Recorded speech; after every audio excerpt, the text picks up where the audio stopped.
ഇന്നത്തെ ഒരു സെക്ഷനിൽ നമ്മൾ പറയാൻ പോകുന്നത് ഒരു പുതിയ പ്രിൻസിപ്പിളാണ്. വളരെ ഇമ്പോർട്ടൻ്റ് ആയിട്ടുള്ള ഒരു പ്രിൻസിപ്പിളാണ്. എല്ലാ അക്കൗണ്ടന്റുമാരും നിർബന്ധമായിട്ടും അറിഞ്ഞിരിക്കേണ്ടതും കൂടിയാണ്. കാരണം അവർ ചെയ്യുന്ന എല്ലാ ആക്ടിവിറ്റീസും അവർ റെക്കോർഡ് ചെയ്യുന്ന സമയത്തൊക്കെ ഈ ഒരു പ്രിൻസിപ്പിൾ അറിഞ്ഞിട്ടില്ലെങ്കിൽ അത് മൊത്തമായിട്ട് അതിന് ബാധിക്കും. ഈ ഒരു പ്രിൻസിപ്പിളിൻ്റെ പേരാണ് ബിസിനസ് എൻറ്റിറ്റി കൺസെപ്റ്റ്.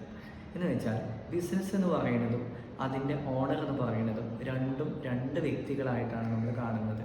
എന്ന് വെച്ചാൽ ഫോർ എക്സാമ്പിൾ ഒരു ബിസിനസ് തുടങ്ങുന്ന സമയത്ത് ആ ബിസിനസ് സ്റ്റാർട്ട് ചെയ്യാൻ വേണ്ടിയിട്ട് ഓണർ ഒരു എമൗണ്ട് തരുന്നുണ്ടല്ലോ. ആ തരുന്ന എമൗണ്ടിനെ നമ്മൾ ക്യാപിറ്റൽ എന്നാണ് പറയുക.